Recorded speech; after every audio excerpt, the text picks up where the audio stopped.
Now this is really cool back in here now. It's opening up. Whoa, look at this chamber. While many people think of unknown civilizations to be found in deep space, we might not have to look far from home to see these aliens, as discoveries in Antarctica show tunnels leading to an underworld civilization. Who made the discovery, and do we finally have proof that aliens live among us? Stay tuned as we bring you all the details about the discovery of an ancient tunnel leading to an unknown civilization just found in Antarctica. Expeditions have been how many humans in history achieved hero status. However, not all explorers are celebrated, nor are their discoveries commemorated. In fact, some of them had their discoveries suppressed by the authorities. One of the explorers in the second group was Rear Admiral Richard Evelyn Byrd. That's right, the name probably doesn't ring a bell, but what he discovered was recently leaked, and it calls into question everything we've been told about our planet.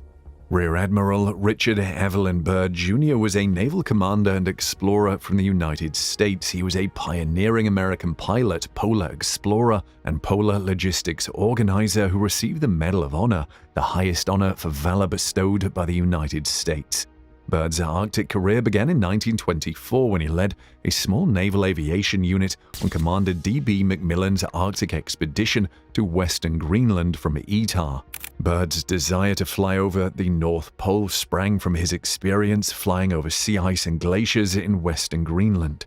Admiral Byrd heard there was an entrance to the center of the Earth through the South Pole, and he took planes under the South Pole. And when he did that, he discovered that as he flew over the pole, suddenly he was looking at things that shouldn't be there. On May 9, 1926, Byrd as navigator and Floyd Bennett as a pilot claimed to have accomplished the first airplane flight over the North Pole, flying from Kings Bay, Spitsbergen, Norway, to the pole and back. The flight lasted 15.5 hours and was uneventful save for an oil leak from the starboard engine of their Fokker trimotor plane. They were both awarded the Congressional Medal of Honor and hailed as national heroes for their efforts. There was always some dispute over whether their jet had actually reached the North Pole, though. Byrd is well noted for his Antarctic explorations using airplanes and other modern technological tools. Mount Sidley, Antarctica's largest dormant volcano, was discovered by him. Mount Sidley is a member of the volcanic Seven Summits, and its spectacular remote setting makes it a must-do for adventurous mountaineers in search of one of the most remote and unique places on Earth. Byrd led several Antarctic expeditions. His first voyage was from 1928 to 1930, when he established Little America I on the Ross Ice Shelf. He undertook multiple flights over Antarctica from this base, discovering new territory and mountain ranges. Byrd undertook his second mission to Antarctica in 1933 to 1935, where he constructed Little America II. During his voyage, he spent 5 winter months alone at an advanced base 123 miles 198 kilometers from Little America, operating a meteorological station. Byrd's third Antarctic voyage from 1939 to 1941 established Little America III. He discovered Thurston Island and made several other significant discoveries during this journey. Byrd's fourth Antarctic trip, Little America IV, took place in 1946 to 1947. This voyage, known as Operation High Jump, had 13 ships and almost 4,000 personnel, making it the greatest Antarctic expedition to date. Byrd's fifth and last Antarctic voyage, Little America V, took place in 1955 to 1956. This trip was part of the International Geophysical Year (IGY) and was known as Operation Deep Freeze. Byrd made numerous significant discoveries and contributions to our understanding of Antarctica during his missions. However, the most exciting discoveries made by Byrd were lost to humanity for decades until his long-lost diary was found by his son. The diary, which was apparently in the custody of Tawani Wakawa Shush, founder of the International Society for a Complete Earth, ISCE, now known as the Hollow Earth Research Society, HERS, appeared in the 1970s and was published later after being passed on to UFO researcher and author Dan Weiss. The Missing Diary of Admiral Richard E. Byrd, edited by Timothy Green Beckley and Tim Swartz, allegedly talks of a mysterious voyage Byrd made over the North Pole on February 9, 1947. when he was apparently at the planet's southernmost extremity leading Task Force 68. It's unclear how this journal came into the ISC's custody, as is why he'd be flying over the North Pole while on a high-profile expedition to Antarctica. Task Force 68, assigned to Operation High Jump, left Norfolk, Virginia on December 2, 1946 for a 6-month tour of the Antarctic, but the expedition ended abruptly after about 2 months of mapping and photographing the continent's coastline and interior. The journal is titled Flight Log Base Camp Arctic and describes how just over 3 hours into the mission, Byrd notices a range of mountains he's never seen before while on a northerly heading, while also experiencing problems with the magnetic and gyro compasses, which are beginning to gyrate and wobble. Researchers assumed it was the log of a flight over the North Pole because the Base Camp Arctic tag and other references to a northerly heading. Less than 2 weeks later, reports from Chilean newspapers quoted Byrd as having encountered a new enemy that could fly from pole to pole at incredible speeds during a 20-minute engagement with incredible flying discs that emerged from the water and attacked the task force in the Weddell Sea. A log entry refers to a mission over Antarctica during which Byrd claims to have been pulled through a vortex into the inner Earth, where he met the humanoid inhabitants of Agartha and a figurehead known as the Master, who chastises Byrd for humanity's recent invention of the atomic bomb and warns of a dark age if humans do not change their ways. It all appeared extremely weird and was certainly not discussed again by Byrd following his briefing at the Pentagon, with a last journal entry implying he was pledged never to speak of the occurrences again. A Chilean newspaper stories from March 5th, when crew members of Task Force 68 told reporters of clashes with the fantastic disc-shaped vehicles that resulted in many fatalities, are possibly the most compelling proof of Byrd's encounters in Antarctica in 1947. Instead of denying the enormous casualties, Byrd alerted the Chilean press about a new opponent capable of traveling from pole to pole at amazing speeds. In his diary, Byrd reports having flown through a weird mountain range before discovering lush flora where there should have been ice and snow during his February voyage into the interior of the Earth. He claims to have seen a mammoth and then been drawn to a city where there should be none, which he subsequently discovers is named Agartha. During the flight, the navigation instruments are spinning all over the place, and the gyroscope oscillates back and forth with the plane's controls unresponsive. The airplane is escorted to Agartha by radiant disc-shaped aircraft with swastikas. Until this point, the diary entries are brief and chronological, but after landing, many tall, blonde-haired beings order Byrd and his radio man to exit the craft, and Byrd is afterward escorted for a meeting with the Master.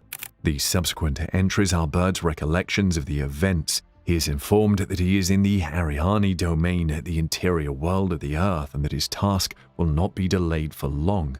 According to him, the carnage caused by the first atomic bombs dropped on Hiroshima and Nagasaki in Japan prompted the Ariane to send their Flugelrods, translated from German as flying discs, to the surface world to explore the influence of these weapons on mankind's growth. You see, we have never interfered before in your race wars and barbarity, but now we must because you have learned to tamper with a certain power that is not for man, namely that of atomic energy. The Master says to Byrd, "Our emissaries have already delivered messages to your world's powers, but they have not heeded. You have been chosen to be a witness to the fact that our world exists. You see, our culture and science are inextricably linked. In 1945 and afterwards, we tried to contact your race, but our efforts were met with hostility, and our Flugelrods were fired upon," the Master says. "Yes, your jet planes are pursuing you with venom and animosity. So, my son, I warn you that a big storm is brewing in your globe, a terrible fury that will last for many years. There will be no answer in your arms, no security in your science. It may continue to rage until every blossom of your civilization has been trampled, and all human things have been leveled in huge chaos. Your latest conflict was but a foreshadowing of what is to come for your race."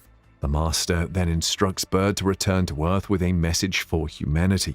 "The dark ages that will now come for your race will cover the Earth like a pall, but I believe that some of your race will live through the storm. Beyond that, I cannot say." We see a new world stirring from your race's ashes, seeking its lost and mythical treasures, and they will be here, my son, secure in our hands. When that time comes, we will come forward once more to help revive your culture and race. Perhaps by then you'll have realized the futility of war and struggle. After that time, certain aspects of your culture and knowledge will be returned, allowing your species to begin again. Bird is then led back to meet his radio man, and the two are returned to their plane, which is directed out of the city and returned to their base camp, where it appears to land an hour or so later. However, less than 3 weeks after this reported encounter, Operation High Jump was unexpectedly cancelled, and Task Force 68 was holed up in Chilean ports, with crewmen informing the media of a battle against weird discs that came from the sea.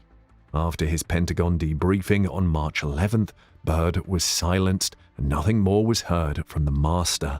However, a disc-shaped object is said to have been recovered from a ranch near Roswell, New Mexico in July of that year, during a period when there were waves of UFO sightings over residential areas across the United States.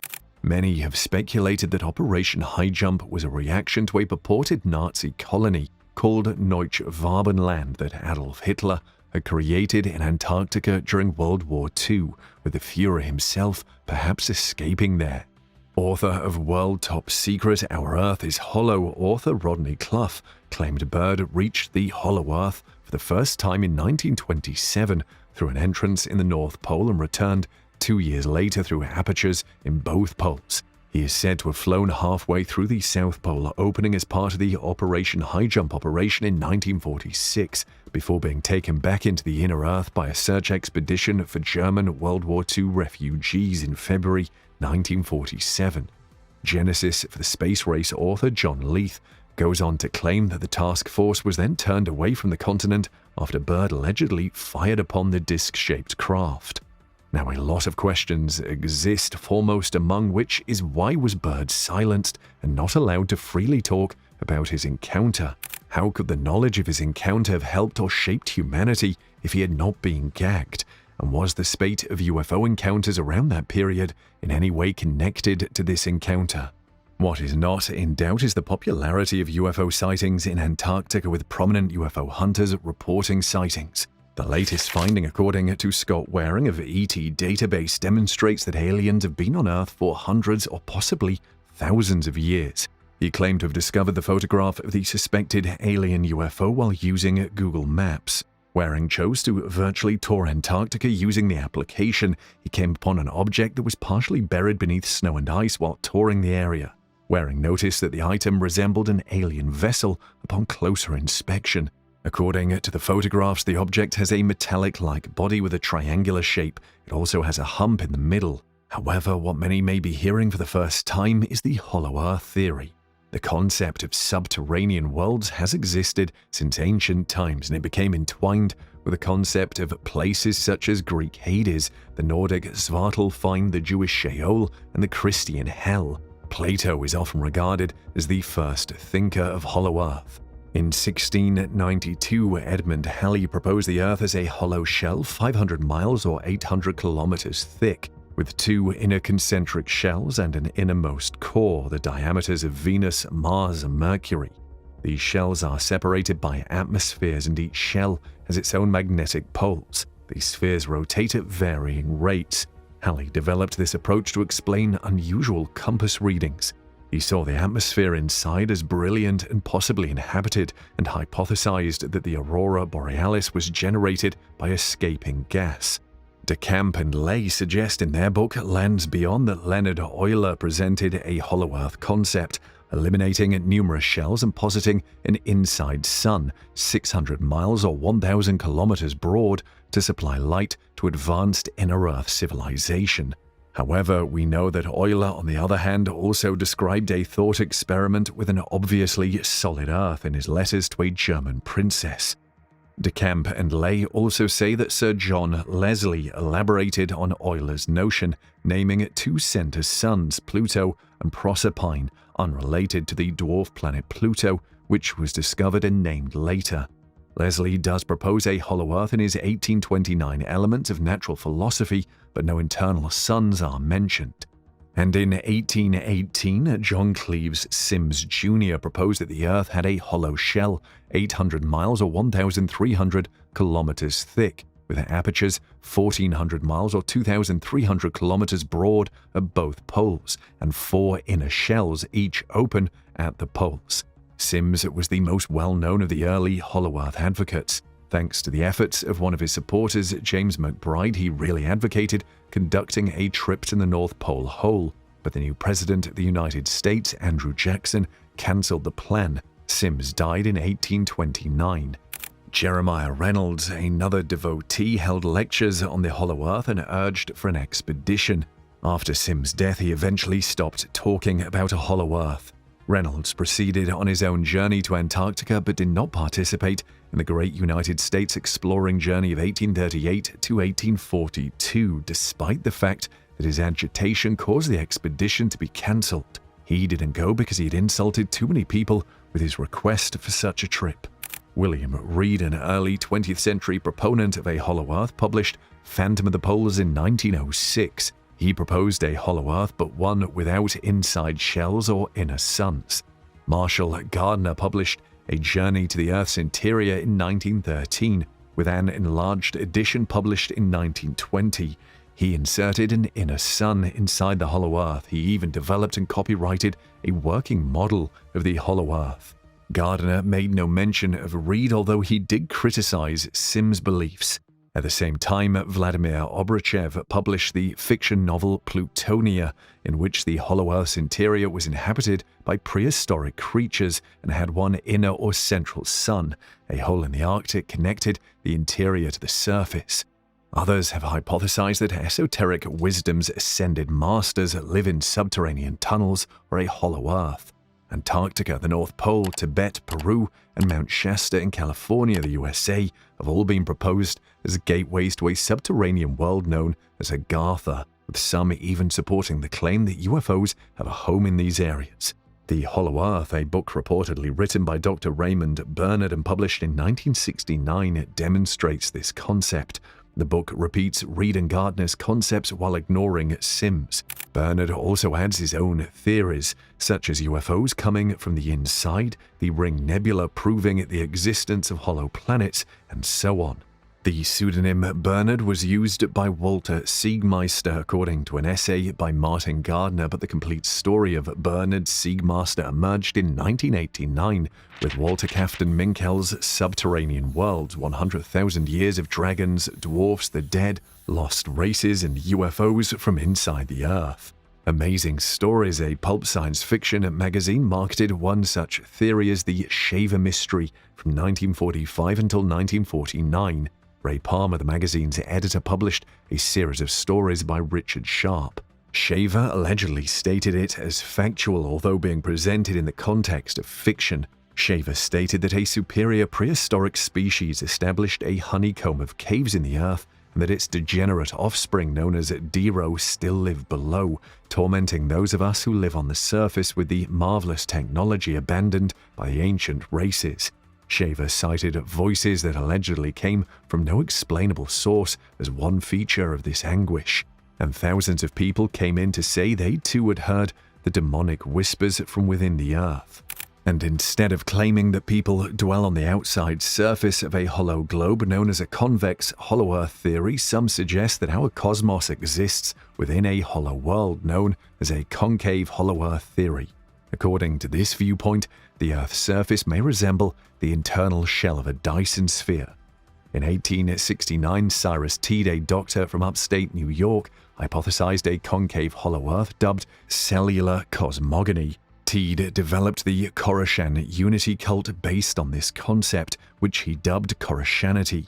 The main colony is still standing as a Florida State Historic Monument in Estero, but all of Teed's followers have perished. Teed's disciples claim to have experimentally proven the Earth's curvature by surveying the Florida shoreline with rectilineator technology.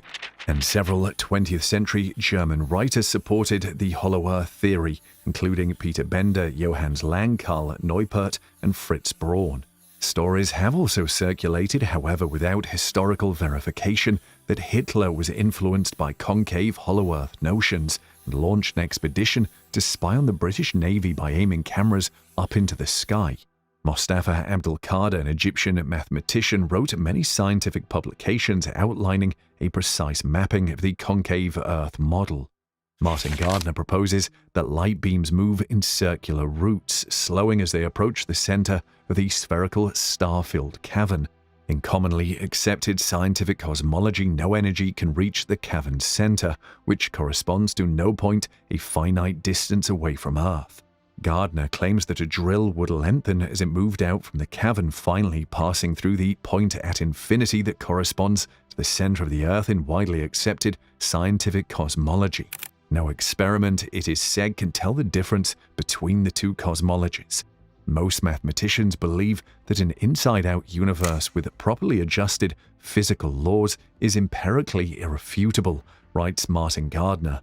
Gardner dismisses the concave hollow Earth theory based on Occam's razor. So what does gravity look like in a hollow Earth? Some on the inside of a hollow Earth would not feel an outward pull and would be unable to stand on the inner surface. Instead, gravity theory suggests that a person on the inside would be almost weightless. This was demonstrated for the first time by Newton, whose shell theorem predicts a gravitational force of 0 everywhere inside a spherically symmetric hollow shell of matter, regardless of its thickness. A minor gravitational force would result from the Earth's lack of a perfectly symmetrical spherical shape, as well as forces from masses such as the Moon that are not part of the spherical shell.